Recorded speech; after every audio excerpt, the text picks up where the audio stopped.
Namaste and welcome to Geeta Gyan Saar. In today's video, we will be exploring Bhagavad Gita Chapter 1, Shloka 9, where Duryodhana continues listing the mighty warriors in his army. As the tension of the Kurukshetra war builds up, Duryodhana is trying to reassure himself of the strength of his forces. However, beneath this, we see an interesting mix of anxiety and overconfidence.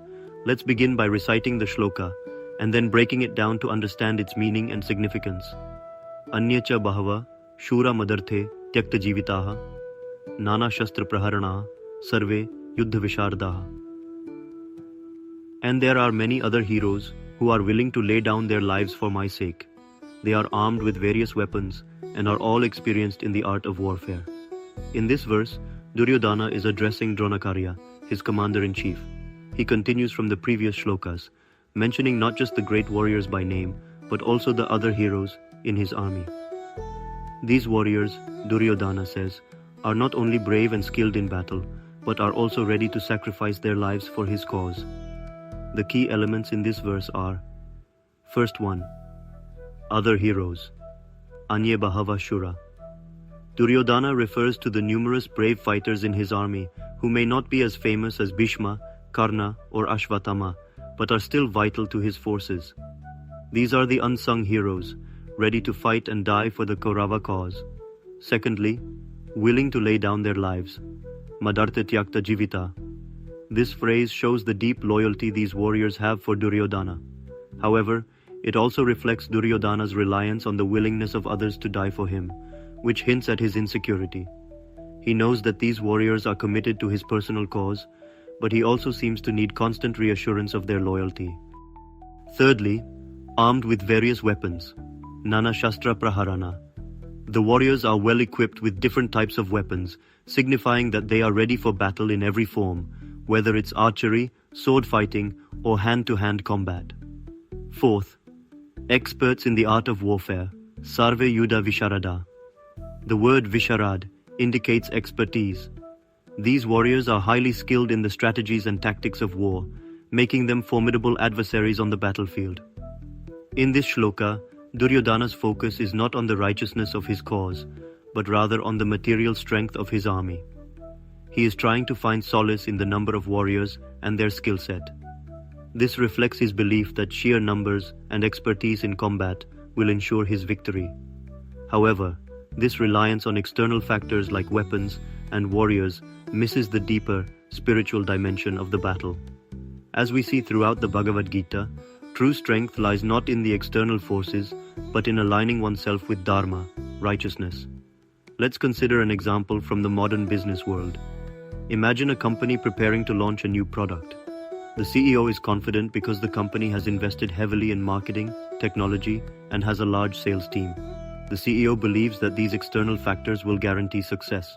However, if the company doesn't focus on the quality of the product or the needs of the customers, even the best marketing campaigns and sales strategies will fail. The CEO's overconfidence in resources, much like Duryodhana's overconfidence in his army, can lead to a false sense of security. True success comes not just from external resources, but from the internal values and the core purpose behind the business.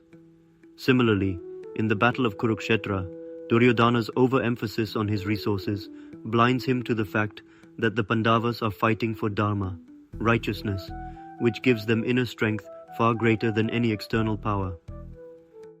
There are few leadership lessons from the verse. First, loyalty is earned, not assumed.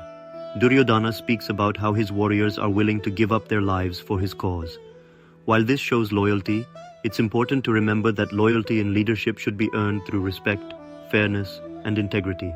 Leaders who inspire loyalty through selflessness are far more successful than those who assume loyalty based on power or force.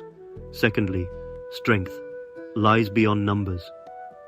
Duryodhana lists the number of warriors and their weapons, yet the lesson from the Gita is that strength lies not just in numbers or resources. In leadership and in life, inner strength, whether it is moral, spiritual, or emotional, often outweighs physical or material strength. And last one, overconfidence can lead to misjudgment. Duryodhana is so focused on the size and strength of his army that he fails to see the deeper factors that influence victory. This overconfidence in external resources can lead to poor decision-making. Leaders must balance confidence with humility and awareness of external and internal challenges. In military history, there are several instances where a smaller, well-prepared army has defeated a larger force. One famous example is the Battle of Thermopylae, where a small group of Spartan warriors, led by King Leonidas, held off a much larger Persian army for 3 days. This battle is an example of how strategy, courage, and fighting for a cause greater than oneself can triumph over sheer numbers. The Spartans fought with the knowledge that they were defending their homeland and their values, much like the Pandavas fighting for Dharma in the Mahabharata. In contrast, Duryodhana's reliance on numbers without a deeper understanding of what he's fighting for is a strategic flaw. From a spiritual perspective, this verse is a reminder that we should not rely solely on external resources, material possessions, or the support of others to achieve our goals. True strength comes from within, from aligning ourselves with higher principles like truth and righteousness. In life, we often focus too much on external factors, our possessions, our social status, or the people who support us.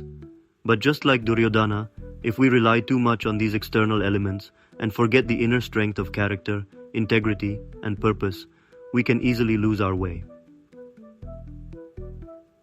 Bhagavad Gita Chapter 1, Shloka 9 teaches us that while external resources, skilled individuals, and loyalty are important, they cannot guarantee success on their own. True victory comes from aligning ourselves with righteousness, inner strength, and purpose. Duryodhana's confidence in his warriors reflects a deeper insecurity that will ultimately lead to his downfall. As we move forward in this great epic, we will continue to learn more about the balance between external power and internal wisdom, a theme that runs throughout the Bhagavad Gita. Thank you for watching this video on Geeta Gyan Saar. If you found this explanation insightful, please like, share, and subscribe to our channel. Don't forget to hit the bell icon to stay updated with our upcoming videos. Special thanks to Hajan for video creation, CapCut for video editing, and Suno AI for the background music. Hare Krishna.